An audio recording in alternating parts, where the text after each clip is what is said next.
नारायण नारायण। श्री राम शरणम मम। अष्टम प्रवचन।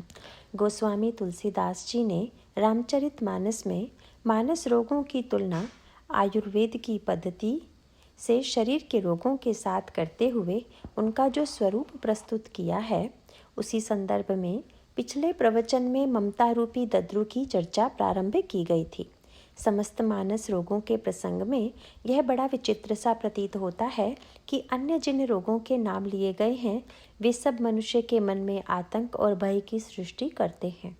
जैसे कि सन्निपात का नाम सुनकर ही व्यक्ति आतंकित हो जाता है, ज्वर का नाम सुनकर व्यक्ति संत्रस्त हो जाता है।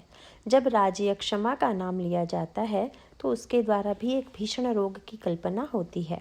कुटिलता और दुष्टता को वे कोढ़ के रूप में प्रस्तुत करते हैं।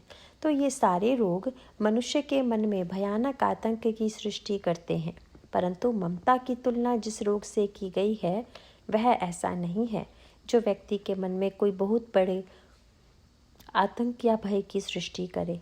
व्यक्ति बहुधा उसे साधारण ही रोग समझता है, और वह है दद्रु या दाद। गोस्वामी जी ममता की तुलना दद्रु से करते हैं। इसमें एक सूक्ष्म संकेत है। व्यक्ति के मन में प्रायः ममता विद्यमान रहती है, पर उसे नहीं लगता कि यह कोई बुरी वस्तु है, बल्कि इसे तो सारे व्यवहार की जड़ ही मानता है। परंतु इसका जो दूसरा पक्ष है वह व्यक्ति के जीवन में समस्याएं उत्पन्न करता है, और वह बड़ा कठिन पथ है। दाद एक विचित्र रोग है, उसकी एक विशेष प्रकृति है। जिन लोगों को यह रोग होता है उन्हें लगता है कि दवा के द्वारा तत्काल आराम मिल गया, पर उन्हें यह भी अनुभव होगा कि यह बार बार लौट आता है, कुछ दिन बाद फिर प्रकट हो जाता है। ममता की प्रकृति भी ठीक ऐसी ही है कि यह सर्वाधिक चिरस्थायी रोग है, पर समाज में इसके प्रति कोई घृणा नहीं है, उतनी निंदा की वृत्ति नहीं है जितनी अन्य दुर्गुणों के प्रति है। ममता जनजीवन में बड़ी व्यापक रूप में बैठी हुई है। इसे दूर कर पाना सरल नहीं है। भले ही वह साधारण रोग प्रतीत होती हो, परंतु वस्तुतः ऐसा नहीं है। इसीलिए इस प्रसंग में गोस्वामी जी ने ममता की तुलना दाद से की है, लेकिन इसकी विचित्रता की ओर हमारा ध्यान आकृष्ट करने के लिए उन्होंने इसे अन्य प्रसंगों में कई रूप में प्रस्तुत किया है। एक प्रसंग में वे कहते हैं कि ममता अंधेरी रात है, और दूसरे प्रसंग में कहते हैं कि यह बंधन है। फिर तीसरे प्रसंग में वे कहते हैं कि ममता मल है। ये बड़े कठोर निंदा के शब्द हैं, परंतु गोस्वामी जी ऐसा भी मानते हैं कि ममता का अंत में विनाश होता है। उनका एक प्रसिद्ध पद है जिसे भक्त बहुधा गाते हैं। गोस्वामी जी व्याकुल होकर बड़े ही निराशा भरे स्वर में गाते हैं, ममता तू न गई मेरे मन ते, सब तो चला गया पर अरी ममता, तूने अभी तक मेरे मन का परित्याग नहीं किया, तू अभी भी बनी हुई है। और मानस में वे कहते हैं, ममता तरुण तमी अंधियारी, राग द्वेष उलूक सुखकारी, तब लगी बसत जीव मन माही, जब लगी प्रभु प्रताप रवि नाही। ममता पूर्ण अंधेरी रात है, जो राग द्वेष रूपी उलूक को सुख देने वाली है। वह तभी तक जीव के मन में बसती है जब तक प्रभु के प्रताप रूपी सूर्य का उदय नहीं होता। यहाँ पर ममता और उसके निराकरण की पद्धति की ओर संकेत किया गया है, और ममता को जब बंधन कहा तब भी उस बंधन के सदुपयोग की ओर संकेत करते हुए बड़ी मनोवैज्ञानिक बात कही गई। ममता की तुलना की गई धागे से।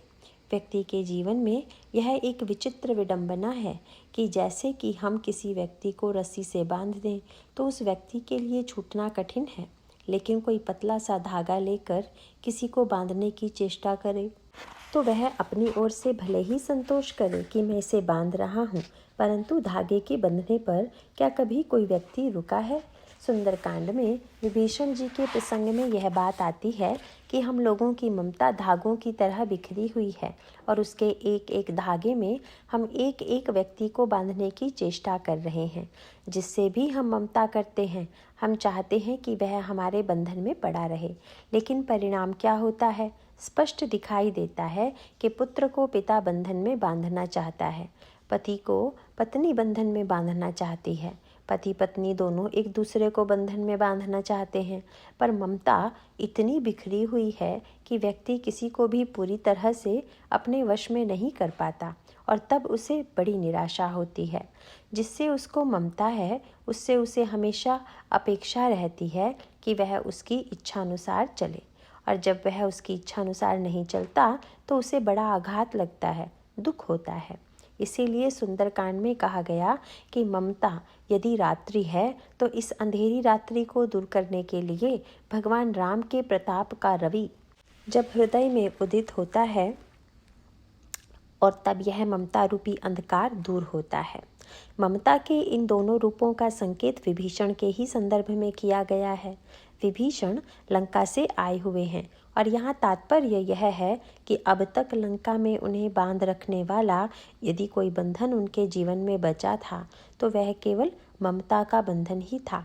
उनके जीवन में अहमता नहीं है।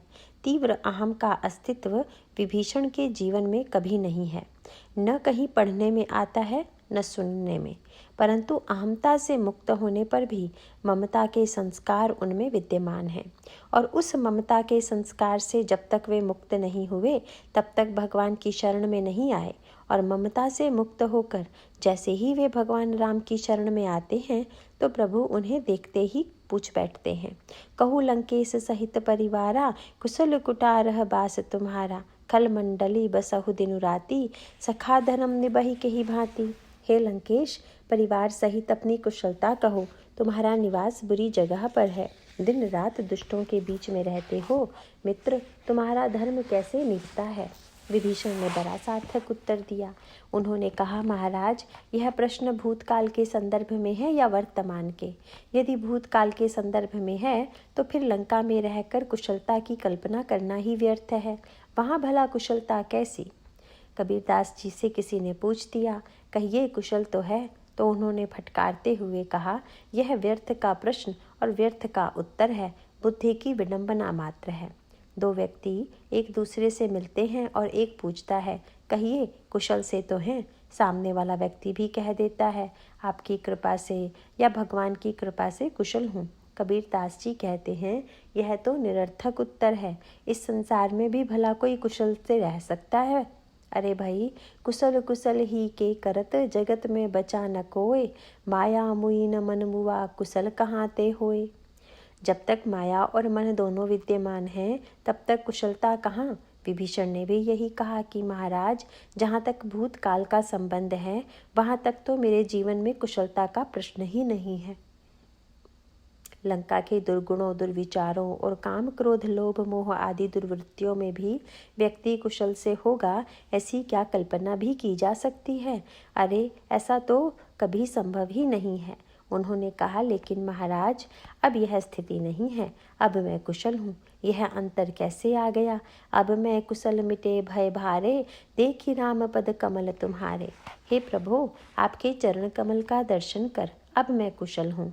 मेरे विषम भय दूर हो गए हैं।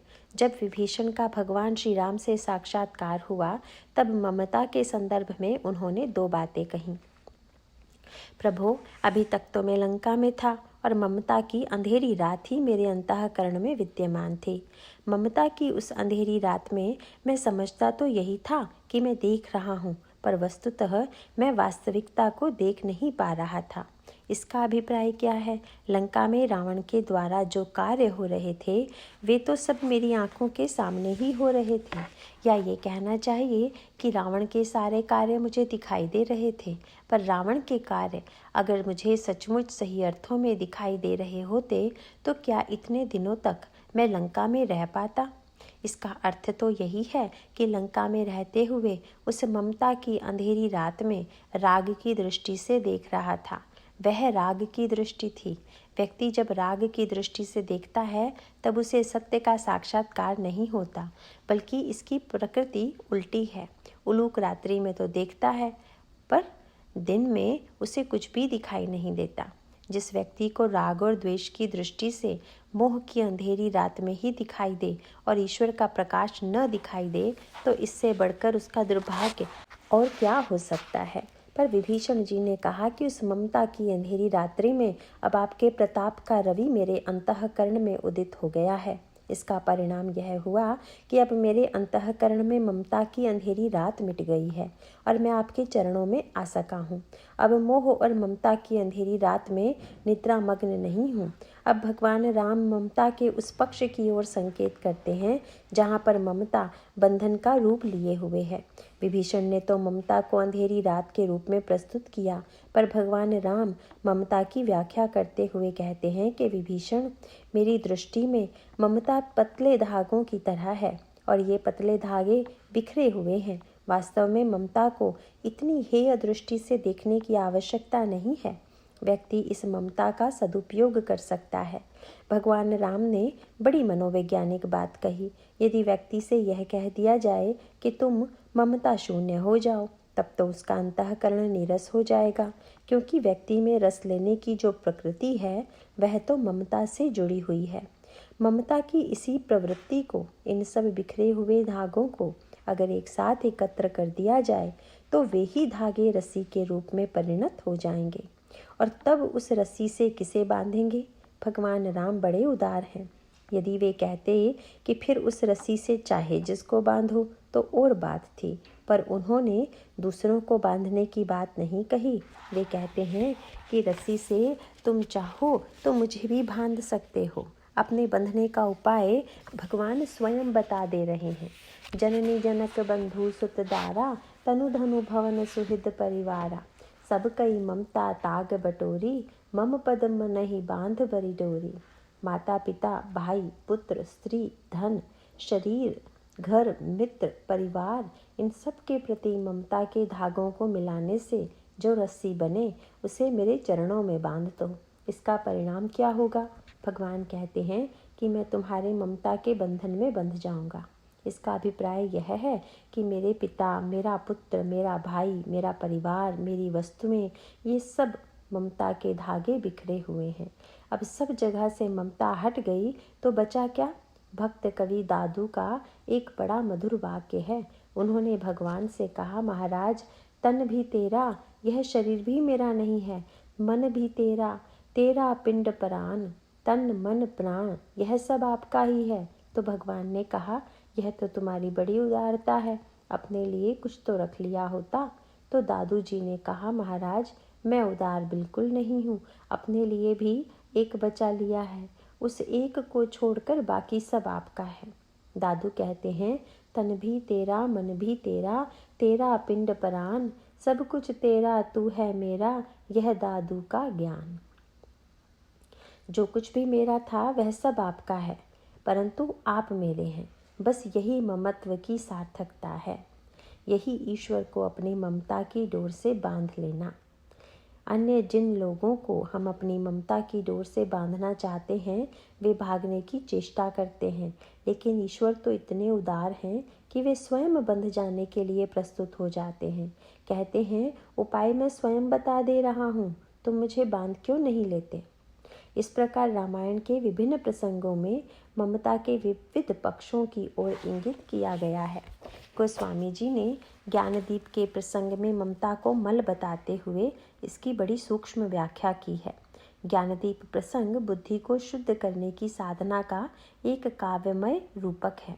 मनुष्य की बुद्धि अशुद्ध है और अशुद्ध बुद्धि के द्वारा वह सही ढंग से सोच भी नहीं पाता। हमारे पास समझने का जो साधन है वह तो यह बुद्धि ही है और वह है अशुद्ध। तो क्या करें? उत्तर में कहा गया है कि पहले हम बुद्धि को शुद्ध करें। बुद्धि के शुद्ध होने पर जब हम सत्य को समझने की चेष्टा करेंगे तभी सत्य को समझ पाएंगे। इसीलिए बुद्धि को शुद्ध करने की प्रक्रिया बड़ी सूक्ष्म रूप में प्रस्तुत की गई। कहा गया, सात्विक श्रद्धा धेनु सुहाई। इसका अभिप्राय है कि व्यक्ति की बुद्धि में सबसे पहले श्रद्धा का उदय होना चाहिए। अगर बुद्धि श्रद्धाहीन होगी तो व्यक्ति को अंतःकरण में ज्ञान की उपलब्धि नहीं होगी। श्रद्धावान व्यक्ति ज्ञान लाभ करता है, श्रद्धावान लभते ज्ञानम। व्यक्ति जब बुद्धिमान होता है तो उसमें अहंकार की संभावना होती है। वह यह मान बैठता है कि मुझसे बढ़कर बुद्धिमान कोई नहीं है। यह बुद्धि की एक बड़ी विचित्र प्रवृत्ति है और श्रद्धा तो तभी होती है जब सामने वाले व्यक्ति में अपने से अधिक बुद्धिमत्ता देखते हैं। तो सबसे पहली आवश्यकता यह है कि हमारी बुद्धि में श्रद्धा वृत्ति आवे, हमारा अहंकार नष्ट हो जाए और हम संतों, महापुरुषों, गुरुजनों के प्रति, उनकी बुद्धि के प्रति श्रद्धावान बने। अतः बुद्धि को शुद्ध करने के लिए पहला कार्य यह है कि हम श्रद्धावान बने। ज्ञानदीप प्रसंग में गोस्वामी जी श्रद्धा की तुलना गाय से करते हुए क्रम से वर्णन करते हैं कि जैसे एक बहुत सुंदर और अच्छी गाय हो, पर उसे चारा न खिलाया जाए तो वह दूध कहाँ से देगी। इसी प्रकार व्यक्ति के जीवन में श्रद्धा तो हो, पर सत्कर्म न हो तो उस श्रद्धा से कोई लाभ नहीं होता। कई लोग बड़े श्रद्धालु तो दिखाई देते हैं, लेकिन वे चाहते हैं कि महाराज ही सब कुछ कर देंगे, हमें कुछ करने की आवश्यकता नहीं है। ऐसी श्रद्धा उन्हें निष्क्रिय बना देती है। श्रद्धा के साथ अगर निष्क्रियता आ गई तो इसका अभिप्राय यह है कि श्रद्धा की गाय तो आ गई, पर सत्कर्म का चारा नहीं मिला। इसीलिए श्रद्धा के साथ जब सत्कर्म जुड़ेगा, जप तप व्रत जम नियम अपारा, जो श्रुति कह शुभ धर्म आचारा। असंख्य प्रकार के जप तप व्रत यम नियम आदि शुद्ध धर्म और आचारों की बात श्रुतियों ने कही है। श्रद्धा रूपी गाय इन सत्कर्मों का चारा खाकर ही दूध देने के योग्य बनती है। आगे चलकर लिखा गया है कि गाय दूध तो देती है, पर बछड़े को देखकर। जब तक बछड़ा सामने नहीं होगा तब तक उसका वात्सल्य नहीं उमड़ेगा, और जब तक गाय के स्तन में दूध नहीं आएगा। इसी प्रकार श्रद्धा और सत्कर्म के साथ साथ भाववच्छ, भावना रूपी बछड़ा भी हो। अभिप्राय यह है कि श्रद्धा हो, सत्कर्म हो और सत्कर्म के साथ ही भावना भी जुड़ी हो। हमारा कर्म हमें बोझ न मालूम हो, कर्म में रसानुभूति हो, उसमें आनंद की अनुभूति हो। और इसके साथ ही गोस्वामी जी यह भी कहते हैं कि इस बुद्धि की शुद्धता के साथ मन को भी जोड़ देना है। मन को जोड़ने का अभिप्राय यह है कि दूध दूहने का कार्य तो वह अहीर ही कर सकता है जो दूध दूहने की कला में निपुण हो। यहाँ पर गोस्वामी जी एक बड़ी सार्थक बात कहते हैं कि अहीर तो सबके पास है। उन्होंने कहा कि मन ही वह अहीर है। जो सुनने वाले ने कहा कि कोई बात नहीं है, गाय, चारा, बछड़ा आदि तो लाना पड़ेगा, पर आपने जो अहीर बताया वह तो हमारे पास ही है। इस पर गोस्वामी जी ने कहा कि इस अहीर से काम नहीं चलेगा। क्यों? कई बार ऐसा होता है कि लोग ऐसे व्यक्ति को दूहने के लिए नियुक्त करते हैं जो 10 घरों में दूहने के लिए जाते हैं। उनको जब जहाँ जाने के लिए समय मिलता है तब वहाँ वह दूहने के लिए जाता है, और जिस दिन वह थक जाता है उस दिन वह किसी बहाने दूहने भी नहीं जाता।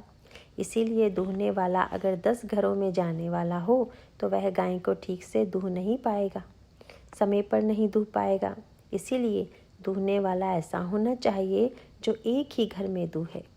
हम लोगों का मन अहीर तो है, पर 10 घरों में दूहता रहता है। इन 10 इंद्रियों को दूहने का इसका स्वभाव बन गया है। कभी आँख के पास, कभी कान के पास, कभी नाक के पास घूमता रहता है। यह जो मन की प्रवृत्ति है उसके स्थान पर इसको ऐसा बनाना पड़ेगा कि यह चारों ओर भटकने के स्थान पर एक ही स्थान पर रहे, और साथ ही निर्मल मन अहीर निज दासा, निर्मल हो। दूहने वाले का हाथ अगर गंदा हो तो दूध पवित्र होते हुए भी गंदा हो जाएगा। इसी प्रकार से अगर मन में मल विद्यमान रहा तो हम जिस धर्म का दूध प्राप्त करेंगे वह भी मलिन हो जाएगा। इसीलिए मन निर्मल हो, और निर्मल होने के साथ निज दास हो। निज दास का अभिप्राय यह है कि हमारा मन अनेक दिशाओं में भटकने वाला ना हो। श्रद्धा हो, सत्कर्म हो, भावना हो, मन में पवित्रता और एकाग्रता हो, तब मनुष्य के अंतःकरण में अहिंसा की वृत्ति प्रतिष्ठित होगी। यही क्रम है। श्रद्धा की गायें, सत्कर्म का चारा, भाव का बछड़ा, निर्मल और एकाग्र मन का अहीर। इतना होने पर भी जब परम धर्म रूपी अहिंसा वृत्ति का दूध मिला, अहिंसा का उदय हुआ। पर अभी तो लंबी यात्रा बाकी है। इस अहिंसा के बदले में अगर हम यह चाहने लगें कि लोग हमारा सम्मान करें, हमें अहिंसा वृत्ति प्राप्त हो चुकी है अतः लोग हमें महान समझें, तो यह अहिंसा का दूध पतला ही रह जाएगा और पतले दूध को जब हम आग पर चढ़ाकर औटाते हैं तो वह गाढ़ा हो जाता है। गोस्वामी जी कहते हैं कि निष्कामता की आग पर इसको जरा गाढ़ा कीजिए। अभिप्राय यह है कि अहिंसा के साथ व्यक्ति के अंतःकरण में समग्र निष्कामता की वृत्ति का भी उदय हो। पर निष्कामता के साथ एक समस्या यह भी जुड़ी हुई है। निष्कामता की अग्नि से दूध में गाढ़ापन तो आ जाता है, पर उसके साथ गर्मी भी आ जाती है। निष्कामता लोगों में कभी कभी गर्मी बढ़ जाती है। स्वार्थी व्यक्ति विनम्र होता है, क्योंकि वह जो कुछ करता है उसके बदले में कुछ लेता है, पर बदले में जिसे कुछ भी नहीं चाहिए वह थोड़ा उग्र हो जाता है। निष्कामता में यह वृत्ति अगर बनी रह गई तो काम नहीं बनेगा। इस वृत्ति को मिटाने के लिए उसे हवा से ज़रा ठंडा कीजिए। और यह हवा क्या है? तोष मरुत तब क्षमा जुड़ावई। संतोष की वायु से क्षमा की शीतलता ले आवें। और तब उस दूध को दही में परिणत करने के लिए क्या करना होगा? दूध को दही में परिणत करने के लिए उसमें थोड़ा सा दही, जिसे जामन कहते हैं, डालना पड़ता है। अतः आपको कहीं ना कहीं से थोड़ा सा दही खोजना पड़ेगा, तब वह दूध दही में परिणत होगा। इसका अभिप्राय यह है कि जो धर्म बुद्धि प्राप्त हुई उसे मथने योग्य बनाने के लिए स्थिर करना होगा, दही के समान जमाना होगा। और उसे जमाने के लिए जामन कहाँ से मिलेगा? वह हमें मिलेगा किसी संत से, किसी महापुरुष से, क्योंकि जामन हमें उसी में मिलेगा जिसने अपने घर में दही जमा रखी हो। अतः वह जामन हमें संत महापुरुष से ही मिलेगी। इसका अभिप्राय यह है कि व्यक्ति जो चिंतन करेगा वह पूर्व के विचारों से जुड़ा हुआ होगा। वह गलत होगा यदि वह कहे कि हम बिना किसी आधार के स्वतंत्र चिंतन कर लेंगे, स्वतंत्र रूप से हम सब कुछ जान लेंगे। पूर्व के महापुरुषों ने जैसा अनुभव किया है वह साधक के अंतःकरण में धृति के रूप में प्रतिस्थापित होता है। उसे गोस्वामी जी इस प्रकार कहते हैं, धृति सम जावनु देई जमावई। और जब दही जम जाती है तब प्रारंभ होती है मंथन की प्रक्रिया। यह मंथन क्या है? विचार ही मंथन है। यहाँ पर गोस्वामी जी सावधान कर देते हैं। कई लोग कहते हैं कि हम विचार करते हैं, ठीक है, पर आप विचार कहाँ कर रहे हैं? विचार तो रावण भी बहुत करता था। रावण हृदय विचारा, पर वह विचार मंथन कहाँ हो रहा है? सती जी भगवान राम की परीक्षा लेने चली। शंकर जी ने उन्हें सावधान करते हुए कहा, देखिए आप परीक्षा लेने जा तो रही हैं, पर एक बात का ध्यान रखिएगा। क्या? जैसे जाई मोह भ्रम भारी, करे हूँ सो जतनु विवेक विचारी। विवेक विचार पूर्वक तुम वही करना जिसके द्वारा तुम्हारा मोह भ्रम दूर हो। और सती जी ने शंकर जी के इस निर्देश का पालन किया भी, क्योंकि अगले वाक्य में यही बताया गया है, पुनि पुनि हृदय विचारु करी। सती जी ने विचार का आश्रय लिया। शंकर जी का उपदेश व्यर्थ क्यों गया? उसका कारण ज्ञानदीप के प्रसंग में बहुत सुंदर ढंग से बताया गया कि विचार तो मथानी है, मथानी चलाइए, यह तो बिल्कुल ठीक है, लेकिन यह तो देख लीजिए कि आप मथानी चला कहाँ रहे हैं। आप पानी में मथानी चलाते रहिए, दिन रात परिश्रम करते रहिए, तो भी उस पानी से क्या मक्खन निकलेगा? नहीं। इसीलिए अंतःकरण में यदि केवल पानी भरा हो तो फिर विचार मंथन से क्या निकलेगा? अगर वह पानी गंदा हो तो मंथन से उभरकर गंदगी ही तो ऊपर आएगी। विचार करने का अधिकार कब प्राप्त होता है? मुदिता मथई विचार मथानी। श्रद्धा, सत्कर्म, सद्भावना, चित्त शुद्धि, निष्कामता, अहिंसा, निवृत्ति आदि इन समस्त वृत्तियों को एकत्रित कर जब व्यक्ति बुद्धि से विचार करने बैठता है तब वह सही विचार करता है। और जहाँ मंथन के लिए ये सब सामग्री नहीं है वहाँ विचार मंथन तो व्यर्थ का श्रम मात्र है, उससे सार तो कुछ निकलने का नहीं। सती जी ने विचार तो किया, पर वहाँ न श्रद्धा थी, न धर्म बुद्धि और न धृति। अतः उनके जीवन में विचार का परिणाम विपरीत निकला। विचार तो कई लोग करते हैं, दावा भी करते हैं कि मैं बड़ा विचारक हूँ, बहुत विचार करता हूँ, पर यह कैसे पता चले कि वे विचार कहाँ करते हैं? जब उनके विचार का निष्कर्ष सामने आता है तब पता चलता है कि उनका विचार मंथन विषयवारी को ही मथ रहा है कि परम धर्म के दही को। जब विचार का निष्कर्ष भोगों का ही समर्थन करने लगे तब समझ में आ जाता है कि वह विषयवारी को ही मतता रहा होगा। विचार के द्वारा विषय का मंथन होगा तो वहाँ भोग ही निकलेगा। लेकिन जिसके जीवन में इस ज्ञान दीप की प्रक्रिया से बुद्धि शुद्ध हो चुकी हो, वह जब विचार करेगा तब क्या प्रकट होगा? तब मथि काढ़ी लेई नवनीता, विमल विराग सुभग सुपुनीता। तब उसके जीवन में निर्मल वैराग्य का उदय होगा। हृदय में शांति, आनंद और विश्राम की अनुभूति होगी। पर गोस्वामी जी कहते हैं कि बस अब एक सीढ़ी और बाकी है, यह अंतिम प्रक्रिया पूरा करके पूर्ण विश्राम कीजिए। इतनी लंबी प्रक्रिया के बाद अब और क्या बचा रह गया? गोस्वामी जी में सजगता की मानो पराकाष्ठा है। वे कहते हैं विमल वैराग्य आ गया, मक्खन निकल आया। पर मक्खन में भी मठा का कुछ ना कुछ अंश रहता ही है, जल भी कुछ ना कुछ रहता ही है, थोड़ी सी खटास भी रहती है। उस अवस्था में अगर मक्खन से अगर कोई दिया जलावे तो उसमें थोड़ा सा जल का अंश विद्यमान होने के कारण दीपक ठीक से नहीं जल पाएगा। इसी प्रकार इस विमल वैराग्य में भी किंचित अशुद्धता अवशिष्ट है। इस अशुद्धता के दूर होने पर शुद्ध ज्ञान का उदय होगा और इसी शुद्ध ज्ञान के द्वारा व्यक्ति सत्य का साक्षात्कार करेगा। यह अशुद्धता क्या है? गोस्वामी जी कहते हैं जोग अग्नि करी प्रगट तब, कर्म शुभा शुभ लाई, बुद्धि सिरावई ज्ञान घृत, ममता मल जरी जाई। तब योग रूपी अग्नि प्रकट करके उसमें समस्त शुभाशुभ कर्म रूपी ईंधन लगा दें और जब वैराग्य रूपी मक्खन का ममता रूपी मल जल जाए तब उस ज्ञान रूपी घृत को बुद्धि से शीतल करें। इतनी लंबी साधना के बाद जब अंतःकरण में श्रद्धा से लेकर विमल वैराग्य तक, जहाँ अहिंसा आदि सब कुछ आ गया, तब भी उसमें मल को खोज लेने वाली यह जो सूक्ष्म दृष्टि है, यह साधक के जीवन में अपेक्षित और बड़े महत्व की है। विमल वैराग्य में भी मल का संधान, यह मल कोई वैसा मल नहीं है, शब्द है ममता, किसी ऐसे वस्तु से तो नहीं, परंतु अंत में वैराग्य से भी तो ममता हो सकती है। यह अति सूक्ष्म मल जो सार वस्तु से भिन्न न होते हुए भी अंततः ज्ञानदीप की उपलब्धि में बाधक ही है। इसका अभिप्राय यह है कि शुद्ध ज्ञान को अनावृत करने के लिए भौतिक वस्तुओं से ममता को काटने वाले वैराग्य के प्रति ही अगर ममता हो गई तो एक सूक्ष्म आवरण तो बना ही रहा।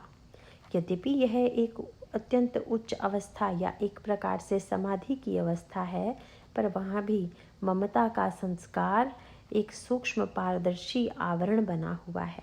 इसीलिए यह सविकल्प समाधि है और इस सूक्ष्म आवरण के भी समाप्त हो जाने पर जब निर्विकल्प समाधि होगी तब परम सत्य का साक्षात्कार होगा। अतः इस पथ की अंतिम और सबसे बड़ी प्रक्रिया यही है, समग्र जीवन से इस ममता को पूर्णतः निकाल देना है। समाधि के द्वारा इस ममता के विकल्प को भी मिटा देना है। समाधि के द्वारा इस ममता के विकल्प को भी मिटा देना है। तब कहीं मनुष्य के जीवन में पूर्णता आती है। ममता को समाप्त करने की प्रक्रिया सबसे अधिक जटिल बताई गई है। एक प्रसंग में दोषों की गणना करते हुए गोस्वामी जी बताते हैं कि कौन सा दोष आ जाने पर व्यक्ति कैसा बन जाता है। जैसे कि मोह हो जाने पर व्यक्ति कैसा हो जाता है। यह मोह क्या करता है? मोह व्यक्ति को अंधा बना देता है और जब काम आता है तब वह व्यक्ति को क्या बना देता है? मोह न अंध कीन्ह केही, को जग काम न चाव न जेही। काम व्यक्ति को नचाता है। काम के प्रभाव से व्यक्ति नाचने लगता है। इसीलिए नारद ने जब यह कहा, प्रभु आप मुझे सुंदर बना दीजिए, तो प्रभु ने सोचा कि हम इन्हें सुंदर बना दें कि बंदर बना दें। प्रभु ने दूरदृष्टि से देख लिया कि अभी सुंदर बना देंगे तो जीवन भर बंदर बनकर नाचेगा और अभी बंदर बना देंगे तो जीवन भर सुंदर बना रहेगा। तो घंटे 2 घंटे के लिए बंदर बनाकर बेचारे को जीवन भर के लिए बंदर बना दें, यह तो उचित नहीं होगा। जीवन भर के लिए बंदर बन जाने का अर्थ क्या है?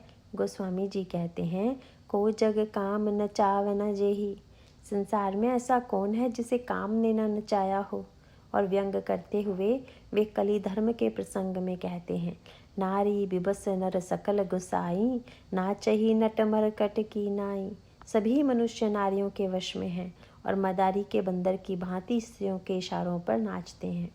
इस तरह अगर नारद जी का विवाह हो जाता तो वे जीवन भर बंदर की तरह नाचते फिरते। इसके स्थान पर भगवान ने कहा, चलो थोड़ी देर बंदर बनकर जीवन भर बंदर की तरह नाचने से बच जाओ। नारद जी ने कहा, महाराज आपने मुझे बंदर क्यों बनाया? भगवान बोले, अरे भाई, तुम जा रहे थे काम के बंदर बनने और हमने बना लिया तुम्हें अपना बंदर। अब तुम्हें नाचना भी हो तो मेरे संकेत पर नाचो।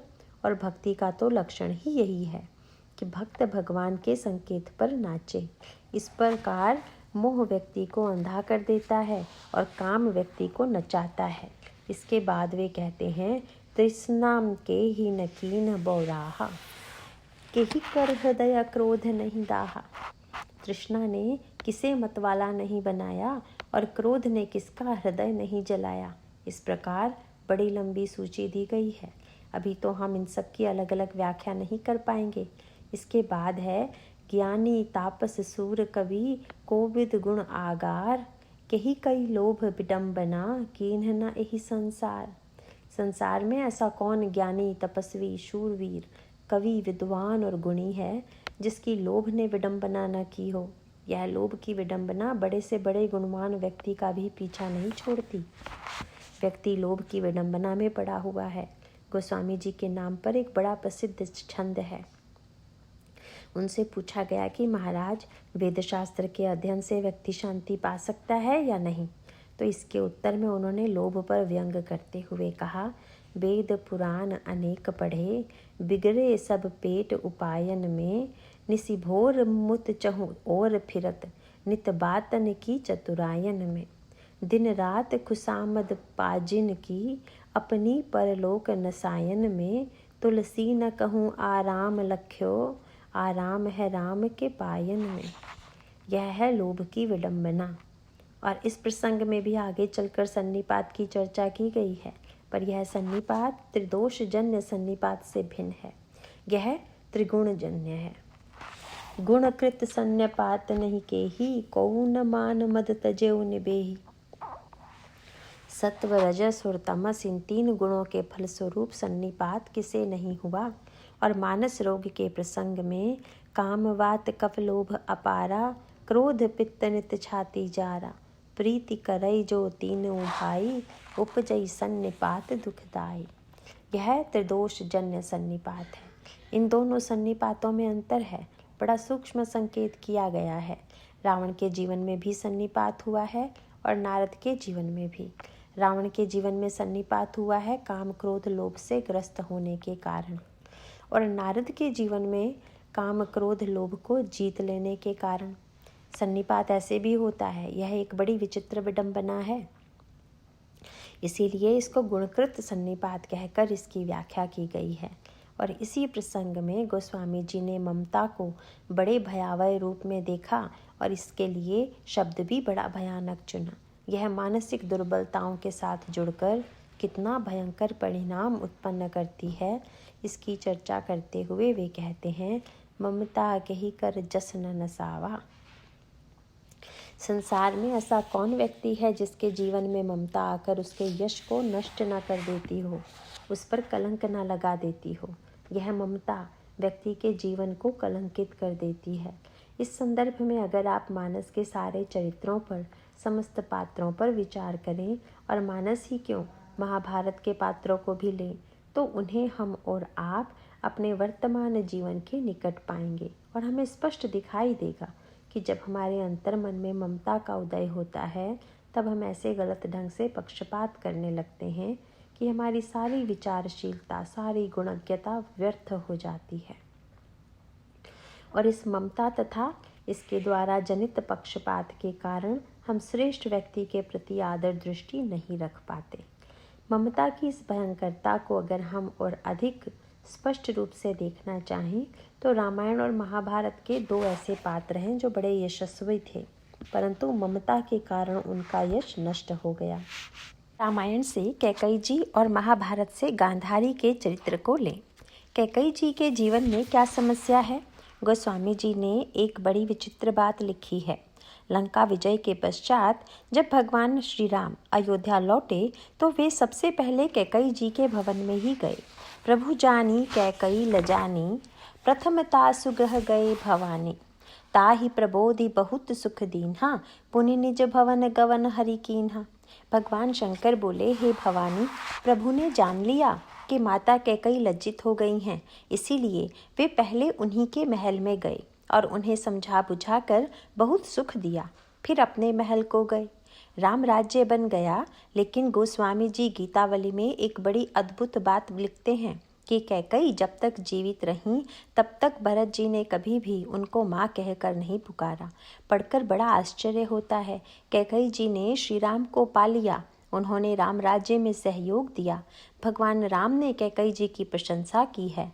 श्री लक्ष्मण तो कैकेयी जी के चरणों में बारंबार प्रणाम करते हैं, पर श्री भरत जैसे उदार सुहृदय व्यक्ति जीवन भर अपनी माँ को माँ कहकर न पुकारें, यह सुनकर तो बड़ा विचित्र लगता है। लेकिन श्री भरत की भूमिका यहाँ पर एक वैद्य की भूमिका है। वे सजग हैं, जानते हैं कि कैकेयी का रोग क्या है और उसे पथ्य क्या देना है। ममता ही कैकेयी का रोग है। ममता दाद के समान है। दाद का गीलेपन से बड़ा संबंध है। व्यक्ति अगर दाद वाले अंग को बार बार गीला करेगा, उसे ठीक से सुखाएगा नहीं, तो वहाँ फिर से दाद हो जाने की संभावना बनी रहेगी। अभिप्राय यह है कि व्यवहार में शुष्कता मिले तो ममता का गीलापन कम होगा और आर्द्रता मिले तो गीलापन बढ़ेगा। यही ममता की प्रकृति है। कैकेयी जी बड़ी यशस्विनी थी। सर्वश्रेष्ठ सुंदरी के रूप में उनकी सुंदरता की कीर्ति फैली हुई थी। वे जितनी सुंदर थी उतनी ही ओजस्विनी और तेजमयी थी। महाराज दशरथ जब युद्ध में जाते थे तब अन्य रानियां उनके साथ नहीं जाती थी, पर कैकेयी जी रण क्षेत्र में भी उनका साथ देने के लिए जाती थी। पति के प्रति उनके मन में प्रगाढ़ अपनत्व दिखाई देता है। उनकी उदारता भी इतनी प्रसिद्ध थी कि सभी लोग यह कहा करते कि सौतिया डाह सभी में पाया जाता है, परंतु कैकेयी जी इसकी अपवाद हैं। कबहू न कियहु सवति आरेसु, प्रीति प्रतीति जान सबु देसु। इस तरह कैकेयी जी स्वभावशील, सौंदर्य और शौर्य के लिए तो यशस्विनी थी, पर यह अनर्थ क्यों हुआ? ममता के कारण। अगर उनके अंतःकरण से यह एक चीज मिट गई होती तो इतना बड़ा अनर्थ न हुआ होता। वे ममता के संस्कार को नहीं मिटा पाई, इस बात को भूल नहीं पाई कि भरत मेरा बेटा है। श्री राम उन्हें माँ कहकर पुकारते हैं।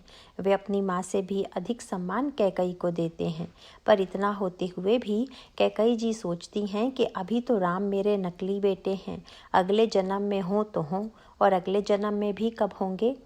जब मेरे गर्भ से जन्म लेंगे तभी वे मेरे असली बेटे होंगे। यही कैकेयी जी की असली की परिभाषा है। उन्होंने मंथरा से यही कहा कि मैं ब्रह्मा से प्रार्थना करती हूँ कि मेरा अगला जन्म हो तो राम मेरे पुत्र हों। पर क्या कैकेयी जी का अगला जन्म हुआ? न उनका अगला जन्म हुआ और न राम उनके पुत्र बने। इसका तात्पर्य क्या हुआ? कैकेयी जी की इतनी पूजा और प्रार्थना का क्या हुआ? वह सब कहाँ गया? उनका फल क्यों नहीं मिला? यहीं पर कैकेयी जी और भगवान श्री राम में मतभेद है। कैकेयी जी कहती हैं कि मेरा अगला जन्म हो और राम मेरे पुत्र बने, किंतु भगवान राम कहते हैं कि माँ, यदि तुम्हारा अगला जन्म हो गया तब तो मेरा ईश्वरत्व किसी काम का नहीं आया।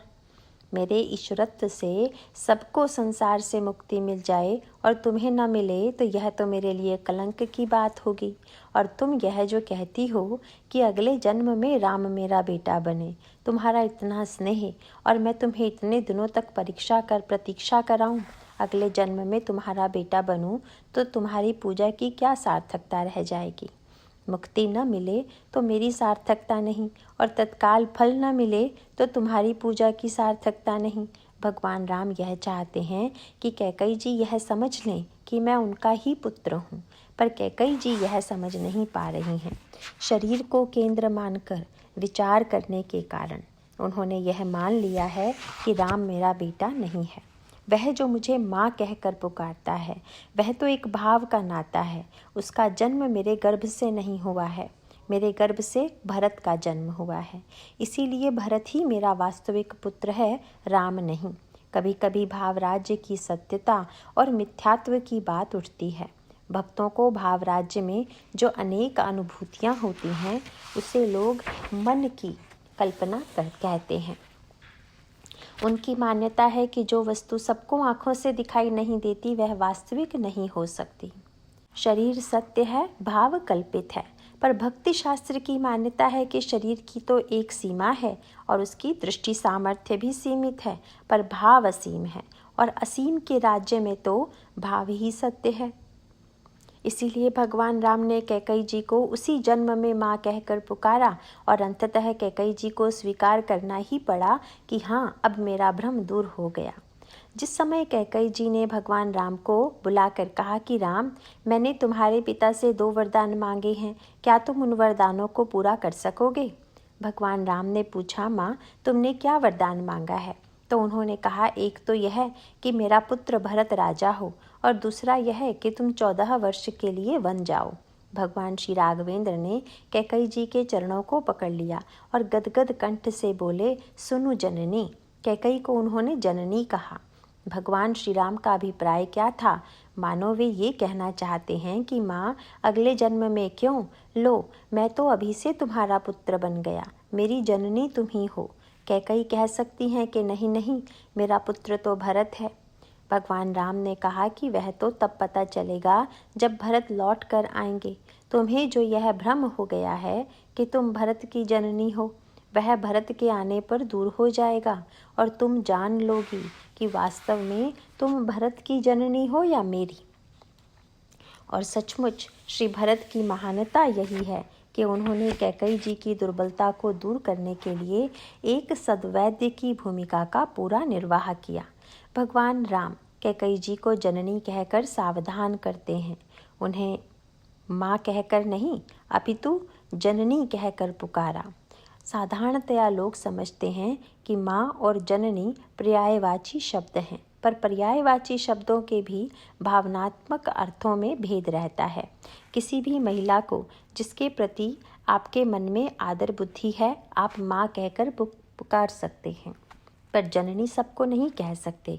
जननी तो वह है जिसके गर्भ से हमारा जन्म होता है।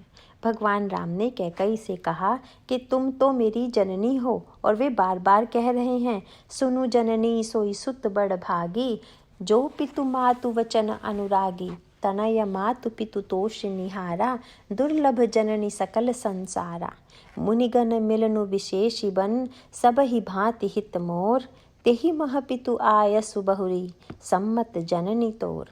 आदि में, मध्य में और अंत में भी वे बारंबार कहते हैं, माँ मेरी जननी तुम हो, मेरा जन्म तुम्हारे माध्यम से हुआ है, मैं तुम्हारा बेटा हूँ। पर कैकई तो ममता से ग्रस्त है। वे सोचती हैं कि राम इस तरह से बोलकर मुझे भुलावा दे रहे हैं, मुझे फुसलाना चाहते हैं कि किसी तरह से मैं अपने शब्दों को वापस ले लूं। लेकिन भगवान राम का उद्देश्य क्या था? वे तो कैकई जी के भ्रम को दूर करने की ही चेष्टा कर रहे थे। कैकई की मान्यता थी कि राम की माँ तो कौशल्या है, पर कौशल्या ज्ञानमयी है। ज्ञान शक्ति कौशल्या सुमित्रोपासनामिका। और ज्ञान की परिभाषा क्या है? ज्ञान अहमता और ममता से शून्य होता है। कौशल्या जी के जीवन में न अहमता है और न ममता। उनके अंतःकरण में राम और भरत के प्रति भेद बुद्धि कभी भी उत्पन्न नहीं हुई। जहाँ भेद बुद्धि नहीं है वहाँ ममत्व हो ही नहीं सकता। ममत्व का तो अर्थ ही यह है कि जहाँ पर दो में यह भेद किया जाए कि एक मेरा है और दूसरा पराया। अगर अपना और पराया नहीं है तो ममता नाम की कोई वस्तु ही नहीं है। कौशल्या जी के जीवन में अपना और पराया नहीं है, अतः उनके अंतःकरण में ममता का भी प्रश्न नहीं है। पर भगवान राम ने कैकई जी से कहा, माँ आज सिद्ध हो गया कि तुम मेरी जननी हो। क्यों?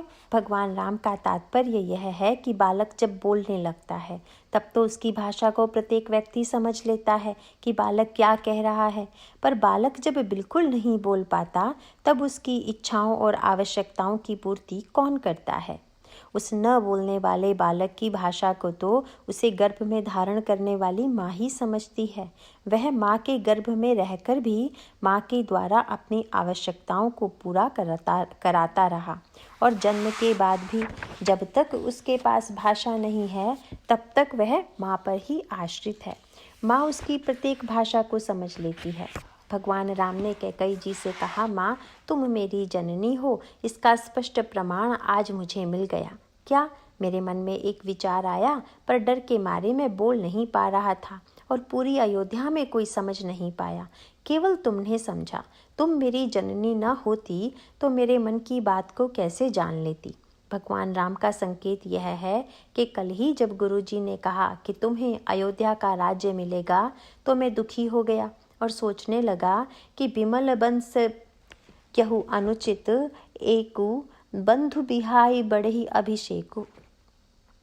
इस निर्मल वंश में यही एक अनुचित बात हो रही है कि और सब भाइयों को छोड़कर राज्याभिषेक एक बड़े का होता है। राज्य तो छोटे को ही मिलना चाहिए, पर मैं गुरुजी के डर से कह नहीं पाया। मेरे राज्याभिषेक का समाचार सुनकर कौसल्या अम्बा प्रसन्न हो गई। अगर ये मेरी जननी होती तो मेरे मन की बात अवश्य समझ लेती, पर नहीं समझ पाई। तुम समझ गई। सचमुच तुम ही मेरी जननी हो। मैं तो यही सोच रहा था कि भरत राजा होता तो कितना अच्छा होता, और आज तुमने वरदान मांग लिया कि भरत राजा हो। तुमने मेरे हृदय की भाषा को समझ लिया। माँ, तुम विश्वास करो, तुम मेरी माँ ही नहीं, मेरी जननी भी हो। मैं तुम्हारा बेटा हूँ। कैकेयी ने तो भगवान की बातों पर विश्वास नहीं किया, लेकिन श्री भरत ने इसे सिद्ध करके दिखा दिया कि सचमुच उनके पुत्र तो श्री राम ही हैं। श्री भरत यह समझ गए कि कैकेयी के अंतःकरण से ममता का संस्कार नहीं मिट पा रहा है, और जब तक उनका यह ममत्व दूर नहीं होगा तब तक उनका कल्याण नहीं हो सकता। इसीलिए उन्होंने यह निर्णय लिया कि इनके ममत्व को दूर करना ही होगा, और उनके इस ममता दद्रु की चिकित्सा उन्होंने अपने शुष्क व्यवहार से ही प्रारंभ की। कैकेयी जी के प्रति उनके शुष्क व्यवहार का अभिप्राय यही था कि व्यवहार में आर्द्रता कैकेयी जी के लिए कुपथ्य है। उनमें अहमता की समस्या नहीं है। ये सिंहासन अपने लिए नहीं मांगती, वे चाहती हैं कि मेरा बेटा राजा बने। भरत मेरा बेटा है, भरत सिंहासन पर बैठे, यह ममता ही उनकी समस्या है। भरत जी जब ननिहाल से लौट कर आए और अयोध्या का समाचार सुना तो समझ गए कि कैकेयी जी को ममता का दद्रु रोग हो गया है। उन्होंने तुरंत चिकित्सा प्रारंभ की, बड़े कठोर शब्दों में जोर से फटकारा, बड़ी तीव्र भर्त्सना की, और उनके इस शुष्क और कठोर व्यवहार का बड़ा सुंदर परिणाम हुआ। कैकेयी जी ने जब भरत की फटकार सुनी तो भरत आंखों से ओझल हो गए और मन की आंखों के सामने राम आ गए। याद आने लगा कि वन जाते समय राम ने क्या कहा था, जिसको मैंने वनवास दिया उसने मुझे क्या कहा, और जिसको राज्य देने के लिए मैंने इतना अनर्थ किया, कुयश लिया, कलंक लिया, विधवा बनी, वह क्या कह रहा है। राम ने तो मुझे जननी कहकर पुकारा था, कहीं राम का संबोधन ही तो ठीक नहीं था। सचमुच भरत मेरा बेटा नहीं है। सचमुच मैंने पुत्र को पहचानने में भूल की। अब तो सचमुच संसार में मेरा कोई भी अपना नहीं है। पति से परित्यक्तता, समाज से तिरस्कृता, पुत्र के द्वारा संबंध की अस्वीकृति, सब जगह से उनके नाते टूटे हुए हैं। एक आशा की डोर बंधी हुई थी भरत से, लेकिन भरत जी ने भी उसे बलपूर्वक तोड़ दिया। नाता तोड़ देने के बाद भी भरत जी बड़े सावधान थे। उन्होंने जीवन भर कैकेयी को फिर कभी माँ कहकर नहीं पुकारा। वैद्य मानते हैं कि पथ्य कुपथ्य सबके अलग अलग होते हैं। भरत जी ने देखा कि एक बार तो इस ममता के संस्कार ने इतना बड़ा अनर्थ किया, अब फिर से मैं यदि माँ कहकर पुकारूंगा तो कुपथ्य पाकर रोग फिर से जाग उठेगा। इस रोग का क्या ठिकाना, थोड़ी सी नमी पाकर फिर उभर सकता है, और यदि यह ममता फिर से उभर गई तो माँ का कल्याण नहीं है। इसीलिए निर्णय कर लिया कि माँ के जीवन से ममता को पूरी तरह से मिटा देना होगा। लंका से लौटकर भगवान श्री राम ने भी कैकेयी जी से पूछा, माँ, जाते समय मैंने तुमसे कहा था कि तुम्हारा बेटा मैं हूँ, अब तुम्हें विश्वास हुआ कि नहीं? गोस्वामी जी लिखते हैं, ताहि बरबोध ही बहुत सुख दीन्हा। कैकेयी जी प्रसन्न हो गई, उनके मन में अब कोई दुख नहीं रह गया। कई लोग यह कहते हैं कि कैकेयी जी ने भगवान राम से कहा कि भरत से मुझे माँ कहलवा दो। जो लोग ऐसा कहते हैं वे कैकेयी जी के चरित्र का अनादर करते हैं। वे तो भगवान श्री राम की भक्ति का भी अनादर करते हैं। जो यह कहते हैं कि कैकेयी जी ने श्री राम से हठ किया, भरत एक बार मुझे माँ कहकर पुकार दे, और साथ साथ यह भी कह दिया जाता है कि श्री राम ने भरत जी से कह दिया कि तुम कैकेयी जी को माँ कहकर पुकारो, और भरत जी ने कह दिया कि मैं नहीं पुकारूंगा। न तो यह भरत जी की मर्यादा है और न यह बात श्री राम के ही अनुरूप है, बल्कि भगवान राम ने तो श्री भरत से कह दिया कि भरत, यह बहुत अच्छा हुआ। क्या सभी भाइयों में आपस में बंटवारा होता है? इस बंटवारे में एक बहुत बड़ा लाभ यह हुआ कि अभी तक तो कैकेयी जी के बेटे हम दोनों थे, लेकिन अब उनका नाता तुमसे टूट गया और उन पर पूरा अधिकार केवल मेरा है। अब वे केवल मेरी माँ हैं। मेरे और माँ के बीच अब तुम तीसरे तो नहीं बनोगे? श्री भरत ने कहा, नहीं प्रभु, हम तो यही चाहते हैं कि उनके अंतःकरण में इसी सत्य का साक्षात्कार होता रहे कि उनके पुत्र तो एकमात्र श्री राम को छोड़कर और कोई नहीं है, और सचमुच यही ममत्व शून्य स्थिति है। उस ममता के द्वारा कैकेयी जी को कलंक लगा और उनकी ममता को मिटाने के लिए ही श्री भरत ने उनसे इतना शुष्क व्यवहार किया, उनके कलंक का प्रक्षालन किया, और अंत में जब उनके जीवन से ममता मिट गई तभी उनका कल्याण हुआ। इसी प्रकार महाभारत की गांधारी भी कैकेयी जी के समान ही परम पतिव्रता थीं। उन्होंने अपने जीवन में पतिव्रता के रूप में महान कीर्ति पाई।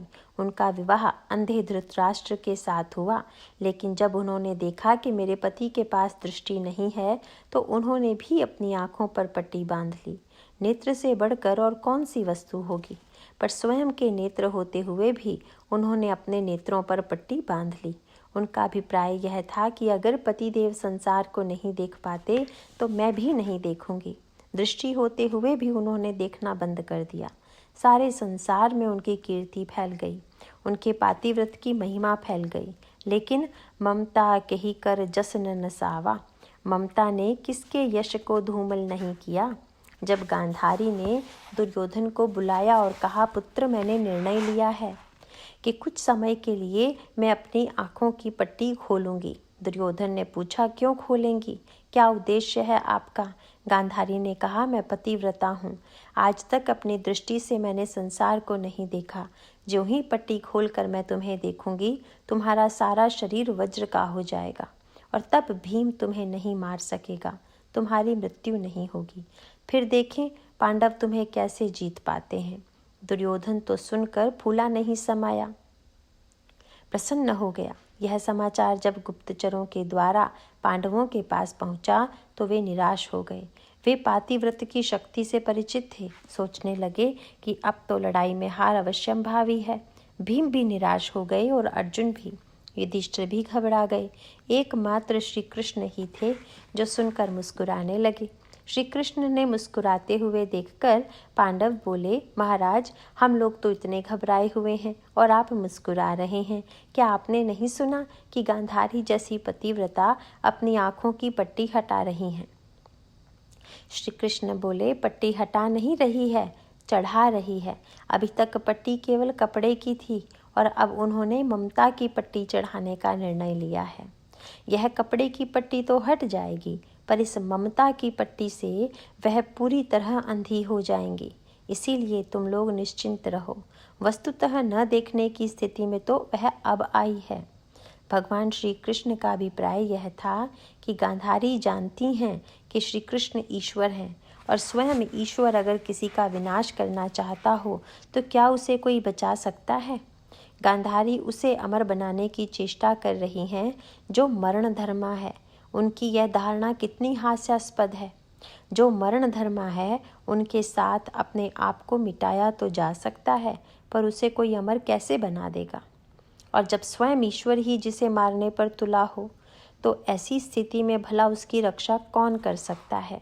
लेकिन गांधारी की यह ममता कि दुर्योधन मेरा बेटा है, उसे नहीं मरना चाहिए, मैं उसे नहीं मरने दूंगी। और दुर्योधन, क्या वह कपड़े उतार कर गया?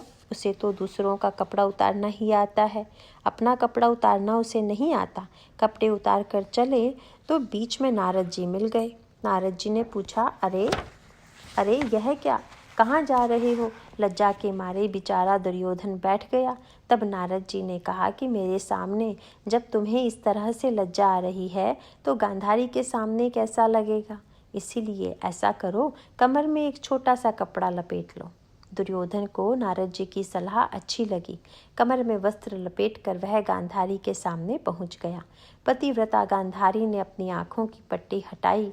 उसकी दृष्टि दुर्योधन पर पड़ी और उसका सारा शरीर वज्र का हो गया, लेकिन कमर कच्ची रह गई क्योंकि कमर पर पट्टी बंधी थी। बड़ा विचित्र व्यंग है, इससे बढ़कर विडंबना क्या हो सकती है? पतिव्रता की दृष्टि ने सारे शरीर को तो वज्र का बना दिया, पर एक कपड़े की पट्टी को भेद वह दृष्टि उसके कमर को वज्र नहीं बना पाई। क्यों? वह दुर्योधन की कमर पर मात्र कपड़ा नहीं था, वह तो ईश्वर का संकल्प था। जो नारद ने कहा था वह कपड़े के रूप में भगवान का ही संकल्प था। जब भगवान सुने तो हंसकर उन्होंने यही कहा कि देखो गांधारी ममता में कितनी अंधी हो रही है। वह समझ रही थी कि मैं अपने पुत्र को अमर बनाने जा रही हूँ। अमर तो नहीं बना पाई, बल्कि उन्होंने तो मारने का ही उपाय बता दिया। पहले तो सोचना पड़ता कि दुर्योधन को कहाँ से मारा जाए, पर अब सबको पता चल गया कि वह मरेगा तो कमर पर से ही मरेगा। उसकी कमर ही कमज़ोर है। कैसा दुर्भाग्य है उसका। इसका अभिप्राय यह है कि इतिहास में बड़े से बड़े ऐसे भी पात्र हैं जिनके जीवन में यशस्विता होते हुए भी ममता युक्त पक्षपात आया, जहाँ अंधत्व आया और वहाँ पर उन पर कलंक भी अवश्य लगा। रामचरितमानस के विविध संदर्भों में कहीं पर ममता को कलंक देने वाली, कहीं पर बंधन के रूप में, कहीं पर अंधेरी रात के रूप में दिखाकर मानो यह बताने की चेष्टा की गई कि भले ही उसे रोग न समझकर उसकी उपेक्षा करें, लेकिन सच्चे अर्थों में ममता हमारे जीवन को अंधकार में, भ्रम में डाल देती है। और हमारे जीवन में जब तक स्नेह की आर्द्रता बनी रहेगी, तब तक यह पक्षपात हमारे लिए और समाज के लिए संकट उत्पन्न करती रहेगी। नारायण नारायण।